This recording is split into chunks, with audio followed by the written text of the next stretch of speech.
Hey, what is going on, guys? This is Tharshey and welcome back to another video on the channel. Today we're going to be ranking every single Total War game ever made. So I hope you guys do enjoy this video, and if you do, please do drop a like, comment, and subscribe to the channel, and don't forget to turn on those post notifications. If you guys do want to support the channel further, you can do so by becoming a YouTube member, as it helps out a lot. Anyways, let's get straight into it. Okay guys, so first up, let's talk about the criteria that we're going to be using to rank every game. So we're going to be looking at two things, and that is campaign and battles. So the reason I'm looking at these two specific broad criteria as our main two is because every Total War game has a campaign, and the campaign is it's the definitive single player experience for a Total War game. And battles is the other half of it, because while you play your campaign and you enjoy your campaign, a lot of people love the battles. A lot of people play multiplayer exclusively just for the battles. So that is the second part that we are going to be talking about whenever we rank these games. Now, I do want to give a quick disclaimer and say, especially the older titles like Shogun Total War and Medieval Total War, I haven't actually played myself, so I'm going to be ranking it based on what I've read up, because I did do some research before this video. I did read up on Shogun Total War, I did read up on Medieval Total War, I also watched a few videos of it, just to see the battles. Same for Rome 1, because I never actually played Rome 1. I have played Rome 2, I played Attila, I've played Thrones of Britannia, I've played Warhammer 2, I played Warhammer 3, I've played Shogun 2, Medieval 2, I've played Empire, I've played Three Kingdoms, I've played Troy, and, well, I've technically played Pharaoh. But yeah, that's just the criteria for the ranking, and that just gives you a little overview of my experience with Total War titles. So now let's get over to the ranking. So we have a couple tiers here. We have S tier, A tier, B tier, C tier, D tier, and F tier. So it's very simple. S tier means it's absolutely goated. It is an amazing all-around game, and it's an experience every Total War fan should try out. Then you have A, B, C, and D, which just means it's basically very good, good, okay, bad, and F is just horrible and completely useless. So let's start off with Shogun Total War. So I looked at it, and I mean, now the first thing that's going to stand out to me, I know we said we're mostly looking at campaign and battles, but we also have to take into account graphics and game age and how it stands up today, because this is a tier list being done in 2026, and people are not going to go and buy a game and play the game if it's horrible to look at. If they just open it, the UI feels horrible, the game looks terrible, and they just are not going to enjoy it. They're going to want something a bit newer instead. Now, Shogun Total War, it looks alright from what I've seen, but I'm honestly going to put it at F tier, because I mean, the problem is it's just so old. I could never ever play this myself, like after seeing a video or two on it.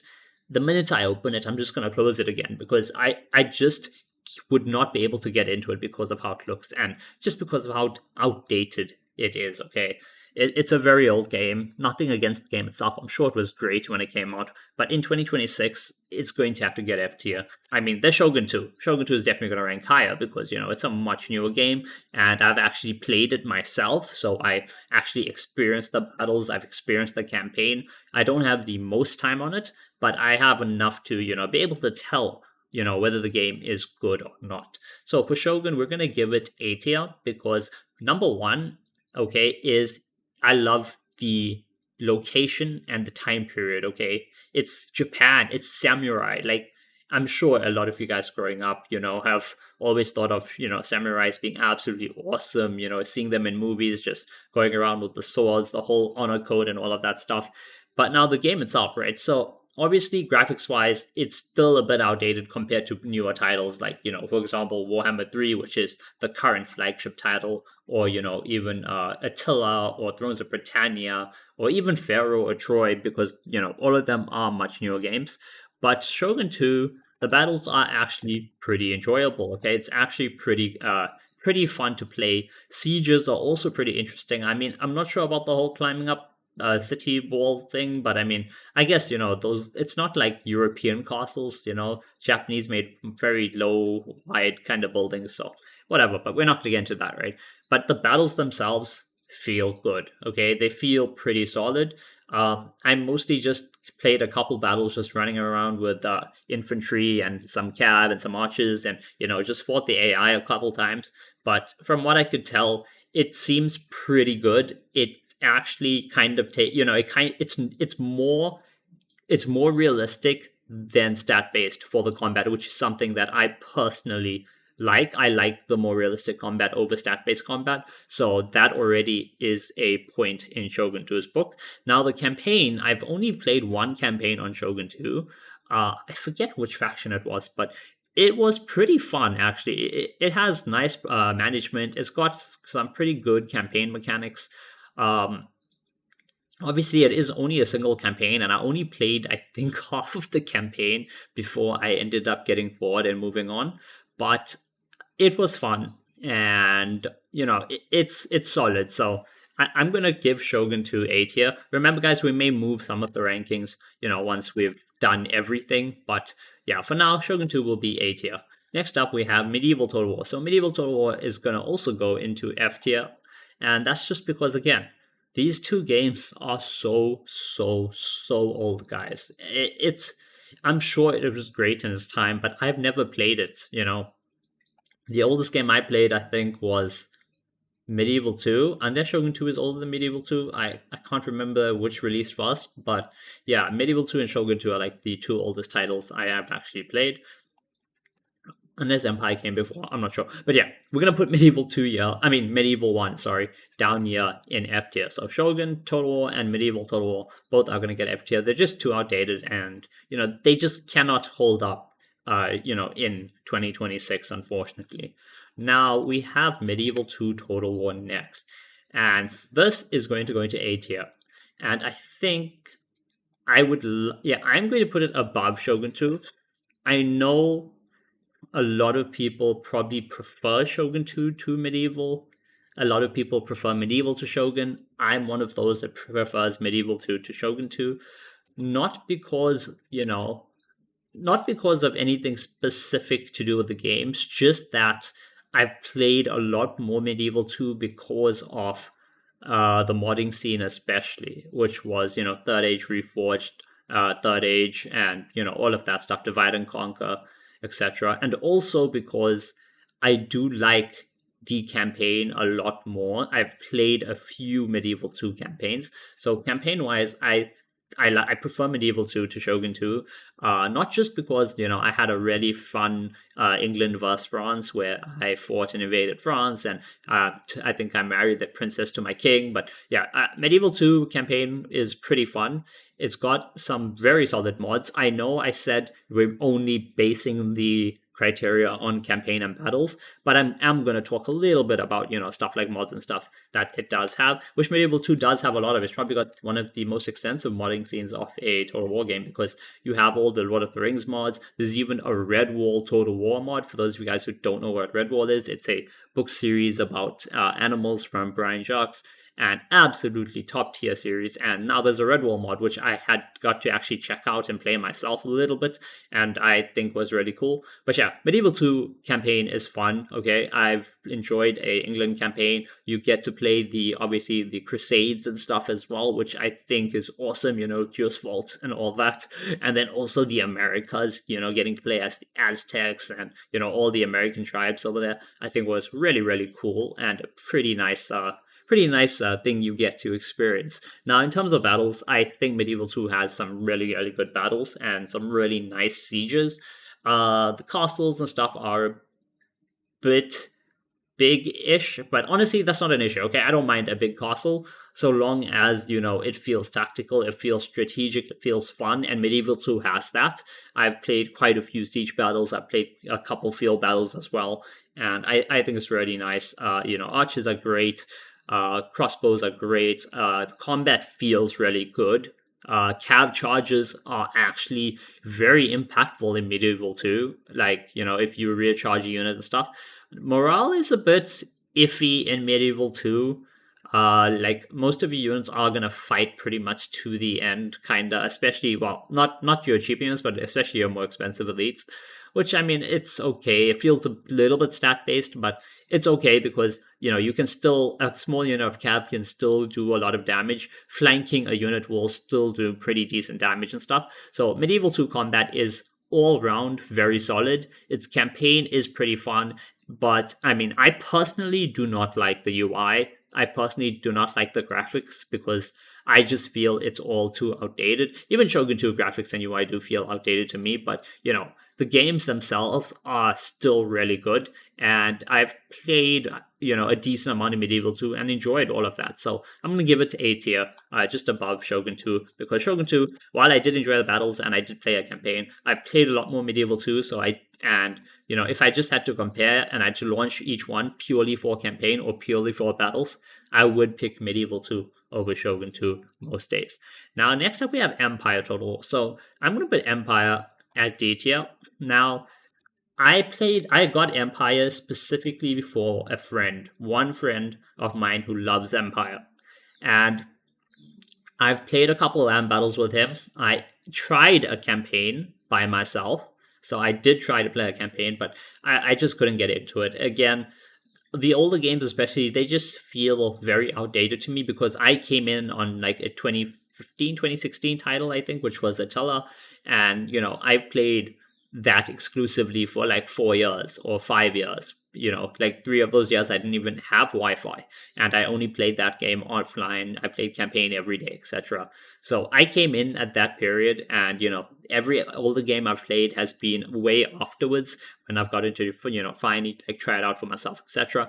So I'm gonna put Empire at D tier. Now, the land battles feel, well, they're just not what I'm after because, there's a lot of gunpowder and stuff in Empire, which I'm not used to. I'm used to swords, I'm used to axes, I'm used to spears, cavalry, archers, crossbows.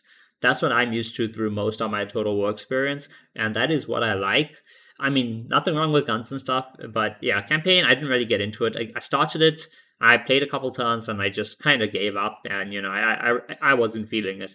Now, battles, I played a couple land battles against my friend, and they were interesting. They were pretty fun. They were okay. But the thing I enjoyed most, and that I love the most about Empire, and that I will still boot up Empire today, I will boot up right now to do, is I loved the naval battles. Okay, I loved just having massive navies with ships off the line, and just going and exchanging volleys with my friend.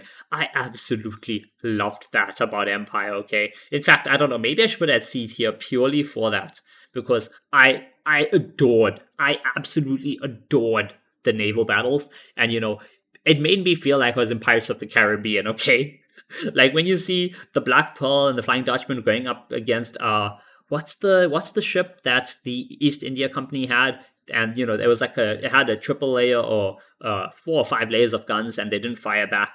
It felt like that scene, but I was getting to carry it out myself in Empire Total War. So I really did enjoy that aspect of the game. Now, Napoleon Total War, I have not actually played it myself. Okay, I have never played Napoleon. I have never played the campaign. I've never played a battle, but I have watched a decent amount of Napoleon. So I've seen a couple Napoleon vids from like Pixelator Apollo, for example. I've seen a couple Napoleon vids from other YouTubers, and I also, read up on Napoleon as well as watched a video or two before doing this video, just so, I would have some knowledge on the game. And yeah, it actually looks pretty solid. The land battles, I mean, again, it's the whole gunpowder theme, which I know a lot of people like. I'm not the biggest fan of, but I can't let personal bias get in the way, so I'm going to give it a C tier rank, I think. Or maybe D tier, but above Empire, because it does seem more loved by the community in general, and, reading up on it, it seems to have had better reviews. I haven't experienced it myself. I may actually, try it out myself now, but I think we'll give it C tier for now. We may drop it down to D tier, but above Empire. Because Empire, the biggest thing about it, the biggest draw about it was obviously the naval battles, especially for me. I didn't really like land battles and the rest of it. Anyway, next up we have Three Kingdoms. So I despise this game, okay, because I would love to put it right there in F tier, okay? I absolutely despise Three Kingdoms.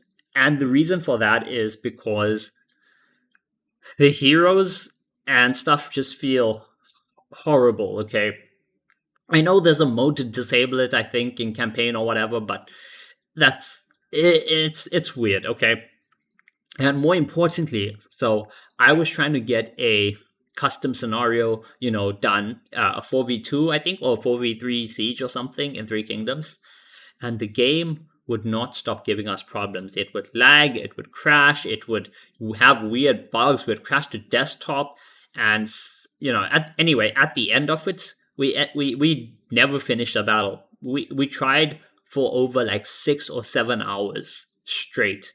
6 or 7 hours straight, just trying to get our Three Kingdom 1 hour siege battle done. And it was such a struggle. I don't know if we were doing something wrong. I don't know if the game just hated us that day. But afterwards, so like everyone that was playing with me, so the 7 of us, right? Like of the 7 of us, 5 of them bought the game just to do that scenario. And after we finished, they all tried to get refunds. So one or two guys only came in like much later. At first, we were trying to do like a 3v2 or something, and then we had two guys come in. So like those with under 2 hours were able to refund. Those with over 2 hours, I think they may still have gotten a refund from Steam, because if you do have a legitimate reason, Steam will sometimes still refund you over that 2 hour limit. But yeah, anyway, most people did get rid of it or just uninstalled and never played it again. Now the campaign. So I have played a campaign on it. Okay, I did try a campaign, and so the political system, such the diplomacy system, was interesting to say the least, and it was actually pretty good, which is weird for me to say considering how much I despise Three Kingdoms, but I think that alone has to have it above C tier. Again, I don't like the general and the dueling and the whole hero thing to it, because it should be, I think of Three Kingdoms as a historical title in my mind. The only fantasy titles are, in my mind, Warhammer, Warhammer 2, Warhammer 3, and I guess to a point, Troy. But yeah, so Three Kingdoms was a very interesting ordeal because I personally had horrible experiences with it in battles. The campaign wasn't the greatest or anything, but then again, it's just a different style of campaign to what I like. Most Total Wars are a very different style of campaign to what I like. And but it had a solid diplomacy system, which I was not expecting, honestly. That took me by surprise. It was pretty interesting. And the battles, now, they don't feel great to me, but they don't feel terrible either. Okay, I don't know if they're good. They're like between good and bad, I guess.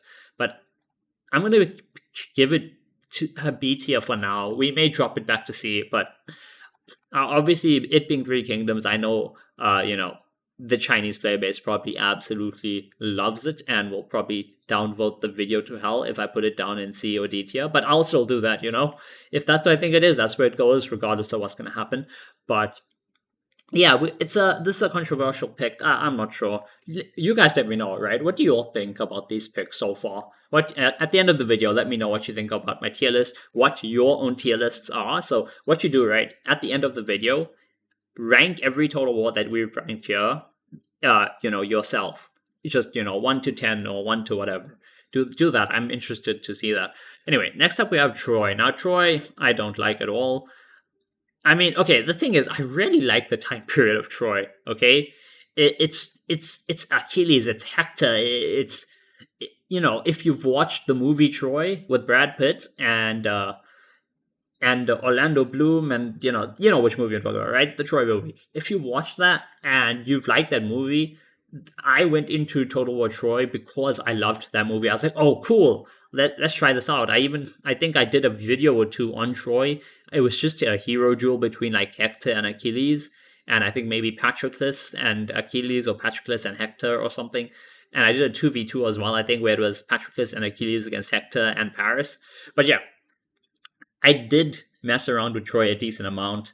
Again, though, Troy, I think, should be a historical title, but it's got very fantasy elements to it. There's entire fantasy rosters, and obviously you have the single entity heroes running around and doing whatever. Now, single entity heroes.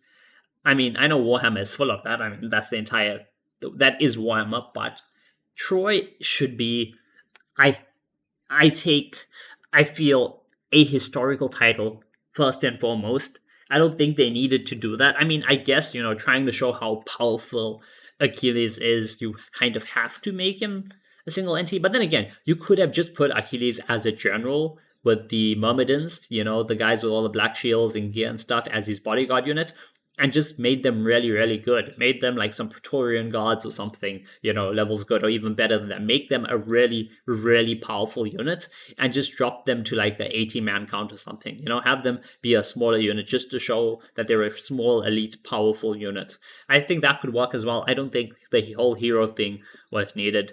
So I'm going to put Troy at C tier. I'm going to put it after Napoleon, because I mean, maybe it should go to D tier, but slightly ahead of Empire. Just because, its campaign is a lot more fun. I've played the Troy campaign, and that was actually not bad. Okay, the Troy campaign wasn't terrible. It wasn't good. It wasn't great, but it wasn't terrible. It was okay. I think I played one campaign, or I played like most of one campaign and I quit because I just got bored. But the Troy campaign is okay. And the combat, if you don't include the fantasy units and stuff, and you don't include the heroes, is actually decent. Okay, it's actually decent. So I'm going to put it at C tier for now. It's above Empire, it's before Napoleon. We may move it around later, but we'll have to see about that. Oh yeah, one more thing, guys. For Medieval 2, I don't know if I mentioned it, but I really like the settlements and the siege battles because of the multiple tiers to the settlement. Like, I mean, a single tier or a single wall around settlement, that's fine as well. I like the variety, having a castle with one wall, having a castle that's 2 layers or 3 layers. And Medieval 2 castles were really big. A lot of them had multiple layers. You had an inner keep and stuff. So I think that was pretty cool. I know we just had to jump back a bit there, but I just wanted to say that about Medieval 2. Now, next up we have Total War Pharaoh. So this is an interesting one, to say the least, okay? Now, we're not going to rank Pharaoh as Pharaoh itself. We're going to rank it as Pharaoh Dynasties, because there's no point to actually playing Pharaoh, and nobody actually plays Pharaoh anymore, okay? Because after Dynasties came out, Dynasties is a lot better, and Dynasties is what Total War Pharaoh should have been on launch. But, I mean, it unfortunately wasn't, but we're going to rank this and say this is Pharaoh Dynasties, right? So we're going to assume this is Pharaoh Dynasties we're talking about, and not Pharaoh, okay? Pharaoh doesn't exist. Only Dynasties exist. Now, where do we put it? So, Pharaoh is another interesting one. I bought the game to play with a friend of mine who's Egyptian. So, because he's Egyptian, he says, I am the Pharaoh of Egypt. And then when I was like, oh, Total War Pharaoh is coming, he's like, oh, we have to get that game. It's about pharaohs. It's about me. We have to get it. So I got the game. We opened the game. He looked at the UI. He launched a custom battle. He played it, and he's like, I hate this game. He uninstalled it, and we have never touched it again. Me and him together. Before that, I had tried it out myself, just because, I wanted to see what the game was like, and I was like, let me at least see, how different it is to all my other Total Wars I'm used to. So I did play a battle against AI. I started a campaign and did a little bit there before, I got tired and quit. But Pharaoh has a lot of resources, got pretty good trading systems. Its campaign is actually pretty decent. Battle-wise, it has different terrain types and things. It has chariots, but it basically has no cab. It's very infantry based, which is nothing wrong with that. It's not something I like, and it's an okay option.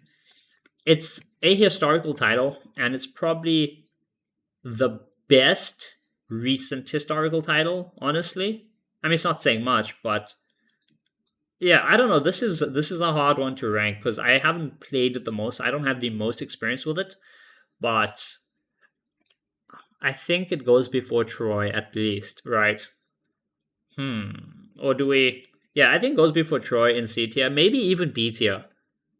Pharaoh Pharaoh Dynasties is very solid. It could honestly be a B tier title, because um, it's extremely fleshed out with Dynasties. Um, Before that, it wasn't really, but I mean, yeah. Okay, you know what? Yeah, let's put it at B tier. Um, I'm gonna put it above Three Kingdoms because I actually liked it more than Three Kingdoms. I know that's probably gonna get a lot of flack, but it's fine. I'm gonna do that for now. Anyway, next up we have Rome Total War. So where do we put Rome Total War? Well, I'm gonna put it in C tier, above Napoleon and Troy. So obviously, this is not talking about Rome Remastered. This is original Rome. Now, it's a very old title, okay? But it is a very solid title as well. It's got solid mechanics, it's got decent combat. Visually, obviously, well, there's a reason there was Rome Remastered. Now, I haven't played Rome myself, but this is from what I've seen. I watched a couple videos, breaking down their own campaign systems and all of that, so I could have an understanding of it. I've watched a couple battles. I think Voland played a ton of Rome. I was looking at his channel, and I'm pretty sure I watched a couple of battles that he covered of Rome over there. So yeah, I've done a bit of research on Rome. It looks like a solid title, and I will put it in C tier. I'll put it in C tier above Napoleon and above Troy. I don't know. You guys let me know. What do you all think? Again, this is original Rome. This is not Rome Remastered. I'm not going to really bother with Remastered. We have original Rome, so there's no need to. Okay, next up we have Rome 2. Now we're getting into the titles I have a lot of experience with, okay? Obviously, I still do not have anywhere near as much experience in any title as I do with Attila, but Rome 2, we're going to put it... I don't know. Honestly, okay, it's not worse than Troy. I think we put it above Troy. It has to be better than Troy. I don't know if honestly I don't know if it's better than the original Rome from what I've seen. From the research I've done, Rome itself looked like it was better than Rome 2. I don't know. Yeah, we're gonna put C tier. We're gonna put it over here, above Troy, above Empire, above Shogun and Medieval, below everything else. Now, Rome 2 is actually got a beautiful time period. Okay, I bought the game specifically to play the Greek factions. And when I say Greek factions, I mean Greek faction. I bought it specifically to play Sparta. Now, I started a Spartan campaign, legendary difficulty, and it was so boringly easy. I don't know if there's a faction that's a hell of a lot harder, but the game mechanics itself okay, it's probably one of the closer titles, to Attila in terms of, because, it came directly before Attila. And, so the UI and stuff is pretty similar. The controls are pretty similar, But Rome 2, the campaign was so, I don't know, it was so easy. That's the problem. I am accustomed to pain. I'm accustomed to brutality and savagery. I'm accustomed to fighting tooth and nail, to digging in. I'm watching my nails bleed as I claw at the dirt, trying to stop, my empire, my people from falling apart, because I'm used to Attila campaigns, and that is the Attila experience. So in Rome 2, I just started creating stacks of, Spartans. I just started extending them over, declaring war on my neighbors, and just conquering everything. And it got so boring that after, I think, turn 30 or 40, I just quit the campaign. That was it. Now, campaign-wise, I'm not the most impressed with Rome 2. I did also try I think it was a Rome campaign? Or was it no, I don't think it was a Rome campaign. I think I think it was another Greek state. I'm not sure, but I did do a second campaign, and I also quit there after about 20 to 30 turns because it just felt too easy. That's the problem. Every time I start a Rome 2 campaign, I start the campaign, and within 30 turns, I'm like, yeah, okay, I'm bored. This is way too easy. I'm just absolutely curb stomping everything. I'm expanding the empire, and that's what Rome 2 is. It's an empire expansion game, okay? If you want a game where you start your campaign, you conquer your neighbors, and you build up a massive empire and conquer everyone around the world and rule the world, fair enough. You know, that is an experience. If you enjoy that, then by all means, Rome 2 would probably be a lot higher on this tier list for you, you know? But for me, it's just not great. And the combat, I despise the combat so much. Now, y'all are going to ask me why. I made a video on this, okay? It's called Rome 2 vs. Attila Combat. Go watch that video if you want. That will explain pretty in depth the differences between the combat and the difference between what I call stat-based and more realistic combat, or stat-based and non-stat-based combat. Okay, so Rome 2 is going to go to C tier. The campaign is whatever, and I despise the battles. Okay, now let me actually tell you why. Okay, so I just say stat-based, right? That probably doesn't mean anything to a lot of you. So I hate Rome 2 combat because it is stat-based. What does that mean? It means that unit stats are all that matters, okay? If you flank a unit in Rome 2, yes, there is a penalty, you know? Yes, you are going to get a couple kills from flanking the unit, okay? Before you guys start arguing in the comment section and say, no, but Rome 2 has morale. Obviously, every Total War game does pretty much, okay? So if you flank a unit in Rome 2, it's going to apply a little bit of a morale debuff. It's going to maybe do some damage on the charge. If you cycle, it's going to also do some damage. But the stat-based combat shines, okay? And what that means is an elite unit will absolutely cut up infinite amounts of cheaper units, okay? For example, if you send, let's say you have 4 units of Praetorian Guard, you know, in a square formation, or it doesn't even matter. Let's say you have 1 unit of Praetorians by itself, standing in an open field. You have 2 Club Levy or 2, some cheap peasant-esque unit, okay, that come out. 1 unit engages the Praetorians from the front. The other unit engages them from behind, pulls out, cycles in, pulls out, cycles in. It engages them from the side. It really doesn't matter. The Praetorians are going to cut a bloody path through the unit they're fighting frontally, and they're going to turn around and cut a bloody path through the other units. And that sucks. Stat-based combat sucks. I've had some people try and tell me it's more tactical, it's more strategic, it's hard, it's more micro, it's more complex. No, it is not. It is not any of those things. If you believe that, fair enough to you, but I believe you are 100% wrong, okay? Stat-based combat makes it easy, okay? But that's also a reason I do tell players, if they ask me what should I try, Rome 2 or Attila, I will tell them, do you want a easier game? If you want an easier, more arcadey game that's not going to punish your mistakes, and that's going to let you just live out the power fantasy, it's going to let you conquer the map, it's going to let you do fights where if you make mistakes, it's not that bad, get Rome 2. Okay, I tell them that because that is what Rome 2 is, okay?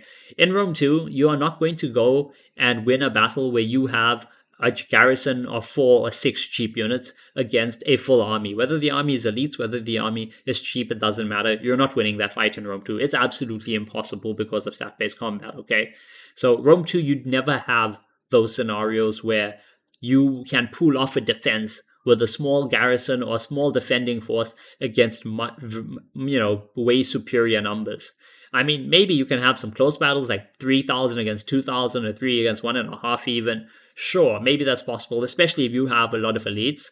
But you're never going to pull off a battle where you're outnumbered in terms of quality or you're outnumbered in terms of numbers by a lot. And the enemy has, vastly superior quality and troop numbers to you. It's just not going to happen. Stat-based combat does not allow for that, okay? So my final verdict will be C tier for Rome 2, exactly where I placed it. Reasoning being, campaign is too easy. Campaign is just an empire expansion simulator, which is fine. If you want to just build and expand an empire, that is fine, okay? If that's what you want, Rome 2 offers that, and I would recommend Rome 2 to you for that. In terms of combat, it's very stat-based. Yes, morale is a thing, flanking and cycling is a thing, but its impact is minuscule, okay? It is minuscule. Maybe in-game, it's got slightly more impact, but in comparison to Attila, it's minuscule. And it just feels horrible. I don't like the combat because it is a grind fest. All I do is I just go for the most elite units when I'm building an army, because there's no point going for the cheaper units. Maybe it'll absorb some ammo or whatever, and you could do that. But in the end, it doesn't matter. If I send my elite in, if you surround him, my elite is going to cut you up, okay? It doesn't matter if you have 4 units on him. If they're all cheap units, they're all going to die. The only way to fight elites is with elites. That is Rome 2 combat, okay? It's very stat-based, and the game is arcadey. Now, next up, we're going to go to Attila. Now, Attila, I have to give S tier to. This is my baby, okay? I have over 4,000 hours playing Total War Attila. And Attila is the only campaign, it is the only Total War game that is unique among all other Total Wars, okay? It is the only Total War where you are not building a kingdom, you're not expanding your empire. It's not that, okay? Even if you pick Rome, everyone assumes, if you play Rome 2 and you pick Rome, you're going to be very powerful, and they would be right. If you play Attila and you pick the Western Roman Empire, you start off owning over half the world, okay? And you would say, okay, wow, how is that going to be hard? I own half the world. The fact is, it is an absolute... I don't know how to say this. It is one of the toughest campaigns in Total War history. Western Roman Empire on Legendary difficulty. You start off owning half the world, yes, but you have all the barbarian tribes coming down from the east, migrating west, trying to escape the Huns. Then you have the Huns themselves coming down, and they are there to watch the world burn. When you play Western Roman Empire, you are not expanding the glory of Rome. You are not starting your campaign off building a bunch of armies and expanding and taking over the world and saying, Rome will rule. You are instead fighting for your survival. You are fighting tooth and nail to maintain your borders. Not even maintain your border. You are fighting just to survive. Because the apocalypse is coming in the form of Attila. And when he comes, the world will burn. Okay? So as the Western Roman Empire, you have colonies in Britain. Okay? And your British colonies are going to fall very quickly unless you dedicate a lot of resources to it. But if you do that, then the rest of your empire is going to fall. You have the Picts, you have the Abdanians, you have the Caledonians. All 3 factions start in Britain. All 3 of them are going to come and wipe out your remaining British settlements. And if they don't do it, you have the Franks nearby. You have the Saxons nearby. They're going to come and land ships and do that to you instead. You have the entirety of France under your control. That's going to fall very, very quickly. You have the Swabians over there. They literally start within your territory, and they're going to do damage unless you wipe them out early. But even then, they can still come back. You have to worry about everything. And it's not just the other factions, right? Yes, there's a lot of factions migrating. There's a lot of factions you have to worry about. Another thing you have to worry about is you have this massive empire. You have all this land, but you have no money. How are you going to protect it all? And even if you had infinite money, right? There's still the public order. Your public order is collapsing. Corruption is rife in your empire. Half the money you earn from taxes are just getting stolen by corrupt officials.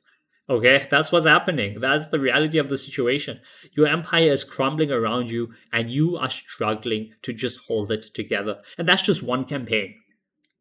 Attila offers a variety of campaigns, okay? So that's your Western Rome, fighting for your survival, struggling, fighting for every single inch of land, trying to keep yourself alive. A lot of people just abandon half their empire because it's the easier thing to do. It's kind of cheesy, but it's if you want to do that, fair enough. Now, you also have other stuff. You have the Eastern Roman Empire. Eastern Roman Empire is a little bit stronger. It's a little bit better off financially. But again, even if you are the Eastern Roman Empire, you run into the Huns a lot earlier. You better get ready to pay them off, or you're going to have to deal with the Huns coming down. You're going to have to deal with the Alani coming down. Then you have the Sassanid Empire. If the Sassanid Empire defeat the White Huns, they're going to turn on you, and you're going to have to fight a very, very powerful nation. The Sassanids being probably the closest faction to an empire expansion, simulator. And even then, though, it's still not that, because you still have very powerful opponents nearby. It's still a lot of things that you do have to worry about. But yeah, Attila campaign-wise is unique. It is beautiful. It is brutal. It is the apocalypse made flesh. And I love that about it, okay? Again, if you want a challenge, if you want toughness, if you want to have to manage your empire and have to worry about everything, okay? You're going to have to worry about diplomacy. You're going to have to worry about public order. You have to worry about sanitation. If you don't, everyone's going to come down with disease and people are going to die. Armies won't be able to replenish troops. Armies will lose troops to desertion. If you want to worry about famine and food, and remember, global food doesn't matter. If you have a ton of food in Africa, or you have a ton of food in Spain, and the rest of your provinces don't have food, that ain't going to help. Great, everyone in Spain's going to eat, but no one in Italy is, no one in France is, no one in Britain is. They're all going to starve to death. You have to have food production everywhere that it's required, okay? Yes, I mean, it probably would make a little bit of sense to be able to transfer food over, but then again, this is in those times. I mean, getting all that food, across an entire half a country or two countries or whatever is going to be a logistical nightmare.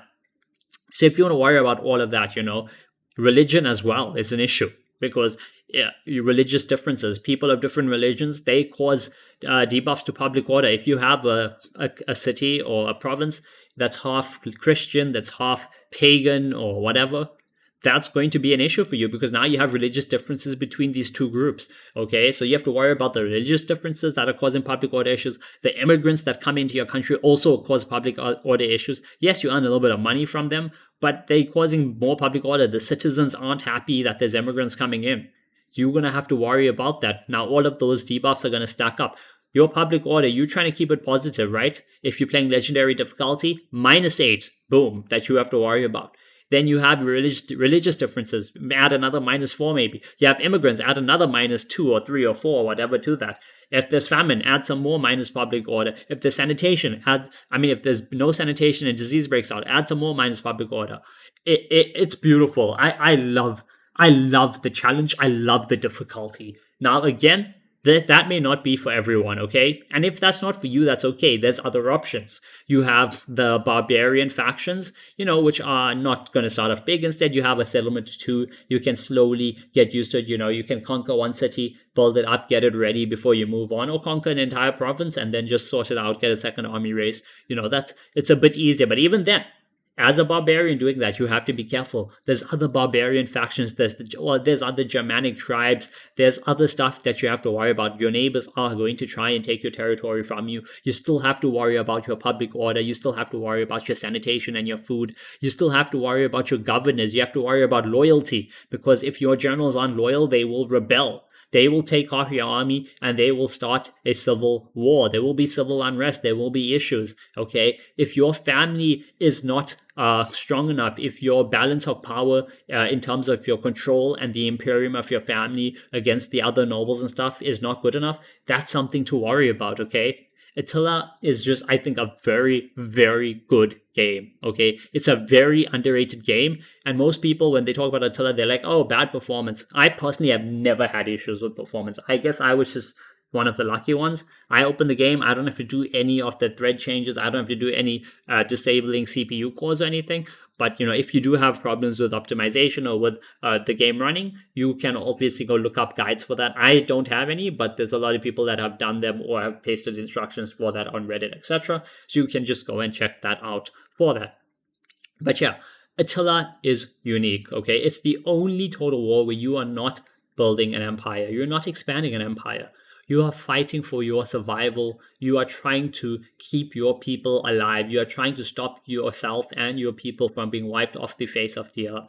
Now, again, if you do want a little bit more of that empire expansion feeling, you do have options for that as well. You have the Sassanid Empire. The Sassanid Empire are a very powerful nation. They're surrounded by vassals, and their vassals are actually pretty loyal and actually help quite a decent amount. There's war coordination, so you can enable war coordination targets so that your military allies, your vassals, etc. will try and send armies and stuff over to help you against whatever your coordination target is. You obviously do have to worry about the White Huns, but you can take care of that, decently well enough if you are focused on that. And you can easily keep alliance or non-aggression pact or something with the Eastern Roman Empire until that's sorted. Once that's sorted, you build up your economy, build up your armies, get ready to declare on the Eastern Roman Empire once you are ready. I mean, without you attacking them early on and stuff, they probably will do pretty decent actually. But, they do still have to worry about the threats coming from the east, in terms of the tribes fleeing from the Huns and the Huns themselves. So, yeah, Attila offers everything you could possibly want in a campaign. You want a roaming horde faction? You have that. You have the Huns, you have the White Huns, you have factions like that, okay? If you want to just burn the world, you can play the Huns and stuff. If you want to expand an empire, you can play the Sassanids. If you want to fight for your survival, you can play East or Western Rome. If you want a small faction that just, has to worry about their own local area, you could play one of the barbarian tribes. There's tribes in Africa as well, like the Garamantians and stuff that you could play. There's a lot of options for you in Attila. Now, in terms of combat, right, Attila has some of the greatest combat, I believe, in a Total War game, okay? Attila combat is beautiful because it is not stat-based. Attila combat is brutal and it is punishing, okay? And it is tactical and it is strategic. So you know how I said in Rome 2, if you have a small garrison or if you have cheap units, you can't defeat elites, you can't defeat a massive army. In Attila, all of that is possible because the game is not stat-based. If you have a garrison of 4 units, right, maybe 2 spears, I don't know, a spear, a sword, an archer, and a cav unit, and you have a full army attack you, especially if it's an AI army, okay? Against a person, you probably would still lose just because people are not dumb. But if it's an AI army, you could possibly defeat them, okay? Especially if it's a wall settlements, you use your towers. Your towers are actually a very good defensive weapon, the city towers and stuff. If you protect them and you let them shoot continuously for an extended period of time, they will actually do pretty good damage. You can also fall back if you don't want to, You can pull back to the town center and stuff. You can use your cav to cycle charge and stuff. And because Attila is not stat-based, what that means is morale is key. Morale plays a massive part in your battles. You can chain route entire armies of cheap units, elite units, whatever, by killing a general, by stacking debuffs. It works really, really well, okay? General death matters, okay? Your units are going to suffer from their general dying, from the loss to their morale. Arrow types matter. If you use flaming shot, you need to use that on enemy cab, enemy elephants, etc., because it does best against cavalry and elephants. It also does apply a morale debuff though, so you could use a whistling shot. Whistling shot makes your units tired. Or does it make units tired, or does it just drop stats? I think it reduces your attack and stuff. It also applies a pretty hefty morale debuff because you're hearing all these whistling arrows come in. You could use whistling arrows, you could use flaming arrows, you can use an ability like scare plus a general death, and you can shatter armies, okay? That works in Attila. Okay, Attila is not stat-based. You can flank a unit. If you flank a unit, that unit is going to die. If you cycle charge, right, you can't just cycle one unit in and just pull it out, like Rome 2 cycling, which I don't even know why that's called cycling, but I guess it is cycling technically. But Rome 2 cycling, you can do that and get away with it. In Attila, if you cycle a unit in and try pull out, that unit is going to die. Because think about it, if you're in a unit, you run forward, and then you all turn your backs to run away. The enemy's not going to stand and watch you go. They're going to stab you in the back. You're going to feel the pain. And Attila, you can still cycle, but you have to do it correctly. You have to have another unit there to take the front line from you as you pull out. You have to play it smart, okay? And again, because of the mechanics of Attila, because of morale being important, you can't just let yourself be outflanked. Otherwise, you're going to take penalties, Your unit gets hit in the flank, they're going to be scared. They're going to take penalties to their morale. They get hit in the back, they're going to be more scared. They're going to take more penalties. So you have to be careful about being outflanked. Like, how I said, I gave you an example of Praetorians beating up 2 cheap units? That's not the same. You have, for example, the Elite Palantina or the Herculani Seigneurs, which are the Attila equivalents for Rome to the Praetorian Guards and to the Praetorians. If you have a unit of Herculani Seigneurs and you fight frontally with a cheap unit, yes, the Herculanis are going to win. They're going to win comfortably. But let's say you have 2 cheap units, maybe some Persian brigades or some pagan band or whatever, right? You have 2 cheap units against that Herculani Seigneurs. You engage the Herculanis frontally with one. And now you hit the Herculanis from behind with the other. They are going to take losses. they are probably going to lose that fight, because even though they're an elite unit with good armor and shields and stuff, they're fighting a bunch of men in the front, and then suddenly they get hit from the back, okay? They're going to take casualties on the charge. They're going to take a massive morale debuff because you've been hit in the front, you've been hit in the side, you've been hit in the back, and you can break that unit. That Herculani unit may not even win the fight or it may not even lose the fight by dying fully. They may break. They may turn and run from the battlefield. And I think that is something very, very important, okay? Because that gives you options. It gives you more tactics and more strategies available on the battlefield, okay? Let me know if you agree or not, okay? But I think that is a very important part of battles, and I think Attila absolutely destroys Rome 2 in terms of battles, in terms of sieges as well, okay? Whether it's a field battle or a siege, it doesn't matter. Also, cavalry is so much stronger, okay? In Rome 2, you can charge a unit of cav, and it does so little damage when it really shouldn't. You're charging with a unit of massive, heavy armored horses, cataphracts with heavy armor and everything, right? And they need to do damage, and in Attila they do. Imagine you're a unit of swordsmen and these men just run into you. You are going to be thrown over, you're going to be squashed, you're going to die, you're going to take a lot of casualties. And cavalry is very, very powerful in Attila, okay? Then again, every unit has a use. Every unit is worth something, or has a use case in Attila, which is great. Pikes are not overpowered like they are in Rome 2, where you can't frontally defeat them. You can kill pikes frontally, okay? They're still going to do very well, but it is still advised to, give them a battle buddy. Let another unit of spears or swords, help the pikes out. Keep units closing with the pikes. Let the pikes keep them at bay with their reach and poke them to death slowly. Another thing is pull-throughs. That's banned in Rome 2 because the game doesn't balance it. In Attila, I don't ban it, because if you pull through, you're going to take a lot of losses. If you do it correctly, though, it could still work out. So it does give you that option to do it in the right situation, and if you know how to. So yeah, that is something to keep in mind. In siege battles, right, Attila has amazing mechanics like siege escalation. Basically what that means is, if you siege a settlement for multiple turns and then you fight on it, the settlement will be damaged. And that damage is not just visual. The damage will result in debuffs to attack, in defense, and morale to the defending army. So you can actually use that, both from sieging on the campaign map and in a battle as well. You can run around with units and you can burn buildings, you can burn the city to the ground, you can increase the damage to the settlement, which will make the debuffs go higher and higher on the defenders, So you could technically beat an enemy army by just breaking them and shattering them, by killing a general, by burning the settlement, by using arrows to scare them, along with abilities like scare and stuff like war cry, etc. So yeah, Attila is the GOAT. It gets S tier from me. Now we have Thrones of Britannia. Thrones of Britannia is it's an interesting one. I would love to put it up here, right? It's very, very similar to Attila in terms of combat and stuff, okay? Because it's basically a DLC for Attila. That's what Thrones of Britannia should be.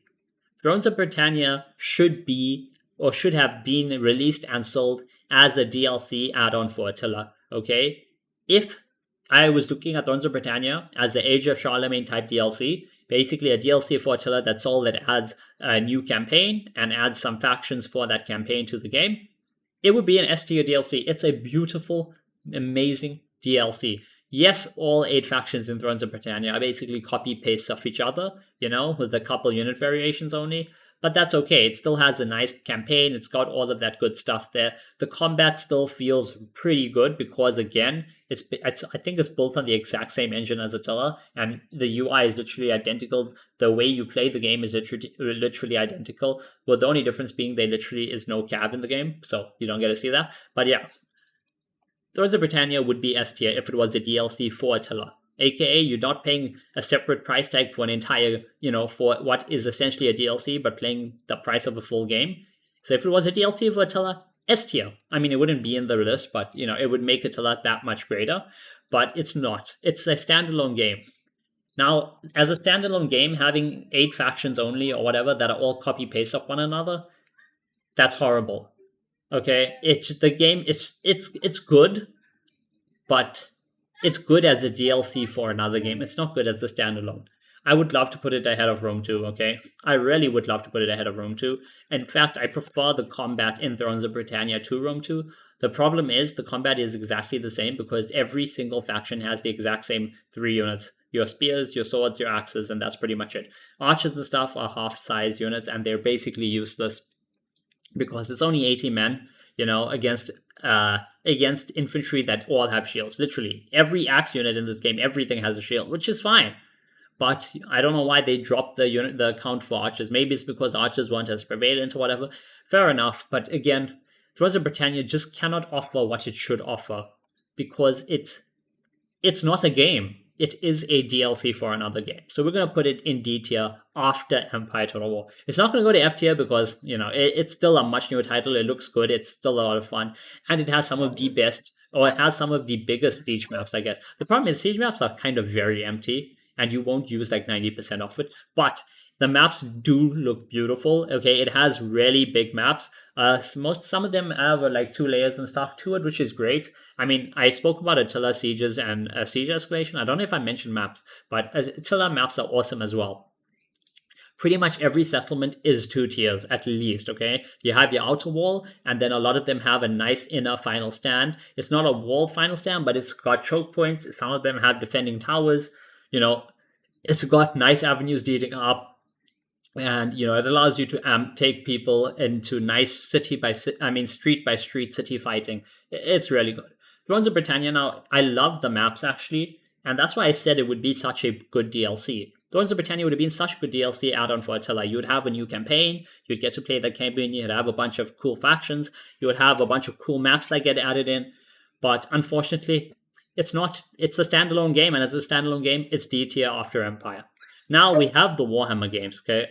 I'm only actually going to rank Warhammer 3. Warhammer 1 and 2, I'm basically just going to count these as... So, Warhammer 1, Warhammer 2, I'm counting them as DLCs. Like how I say Thrones of Britannia should be a DLC for Attila, I'm counting these two as DLCs for Warhammer 3.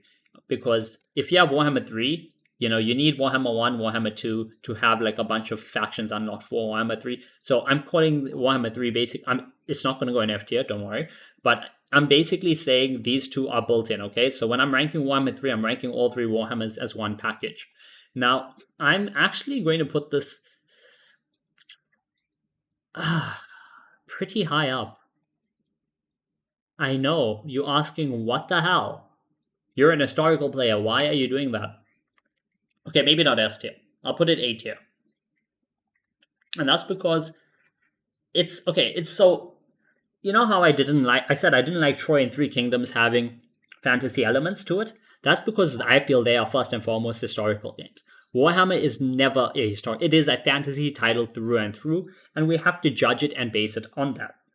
So, having single entity lords and heroes and units in Warhammer makes sense. Now this is a completely different universe where there's magic, where there's extremely powerful lords and heroes, and there's dragons flying around and all of that stuff. And I've recently played a ton of Warhammer 3 campaign. Battles I still don't like in Warhammer because I feel battles are very, very dependent on your heroes and your spells. Like in Warhammer 3, a lord or a hero, can solo entire armies, okay? Like you can send, especially like the Chaos Lords like Archaon or Scarbrand, you can send them and they will dog walk entire armies. Give them some good gear and stuff, give them a spell cost to support, and they're going to just go melee the entire army to death, drop a spell that kills an entire army by itself. It's crazy, but again, it's not a historical title, it is a fantasy title. And we have to think of it like that. So, the game itself, battles-wise, is not... I don't like it. I don't like the fact that, it's like that. But that's because that would be from a historical standpoint. As a fantasy title, fair enough. If it's fantasy, and in fantasy, having powerful lords and heroes and spells makes sense. So, I'm going to give it, W battles for that, okay, in the context of fantasy battles. Now, in terms of campaign, I actually do like it. There's a lot of factions with very weird OP buffs and that can get really strong. But the thing is, if every faction is broken, no faction is broken. I mean, there are some that obviously are a lot stronger, some that are a lot weaker. But, there's a lot of options. There are literally like, I don't know, maybe 100 factions or something to pick from in campaign. I mean, yes, you have to purchase every single one as a DLC, which I don't agree with, but I guess the people have to make money. And if you guys are willing to buy DLCs, they're going to sell you DLCs. And I mean, with 40k coming out, oh god, yeah, I'm going to be buying DLCs there as well. But anyway, back to Warhammer 3. So you have a lot of campaign options. Each thing offers something different. Each thing offers a pretty cool different playstyle depending on the faction. Some of them you're trying to, reunite the Empire and, save humans as Karl Franz. You need to summon those Electicons. Or you can be Vlad von Carstein and Isabella von Carstein and just overrun the world with undead vampires and stuff. You can be Chaos and just, try to spread chaos everywhere. You can be the Skaven just going around with modern day machine guns and using it on everybody. You can be the orcs summoning massive wars, you can be Cathay and just basically be Great Wall of China simulator kind of thing. But yeah, I'm going to give Warhammer 3 A tier. I'm not going to give it S tier because again, I am first and foremost a historical fan and playing a siege is despicable. Ladders pop out of nowhere and land on walls. I know they are going to do a siege rework and fix that, but this game has been out for years and years and years, and that's the situation. And currently, as I make this video, that is still the situation. So sieges are terrible. They feel absolutely horrible. Maybe it will get better, but as of now, no. Battles themselves, I don't really like that much, but that is looking at it from a historical standpoint. If I just immerse myself in the fantasy aspect and the craziness of it, do I like running around with a massive overpowered lord and spamming spells and, seeing an entire army evaporate to a Winds of Death or a Pit of Shades or something? Sure, I don't mind. Fair enough. So, yeah, as a fantasy title, I'm going to give it A tier. This is going to be the final ranking for my ranking every Total War tier list video. You guys let me know down below in the comment section, what do you all think? Do you agree? Do you disagree? What is your personal ranking of all these titles? So this is how I have it. Attila is S tier. A tier is Warhammer 3, then Medieval 2, then Shogun 2. B tier is Pharaoh Dynasties specifically. Okay, then Three Kingdoms. Then C tier is Rome 1, then Napoleon, then Rome 2, then Troy. D tier is Empire, then Thrones of Britannia. F tier is Shogun 1 and Medieval 1. And yeah, if you guys enjoyed the video, please do drop a like, comment, and subscribe to the channel. And I will see you guys in the next video. Also, once again, if you do want to support the channel further, you can do that by becoming a YouTube member. YouTube members get a bunch of cool perks like early access to new videos, which are members first before they go public to everybody else. You get a unique role, a member's role on my Discord server. There's member chat rooms and, there's a whole bunch of pretty cool stuff. But yeah, I'll see you guys next time. And finally, I would just like to give a massive shout out and a heartfelt thank you to all my YouTube members who go above and beyond in supporting the channel and helping to make this all possible. Your continued support truly means the world to me, and I genuinely appreciate each and every one of you. Konnichiwa.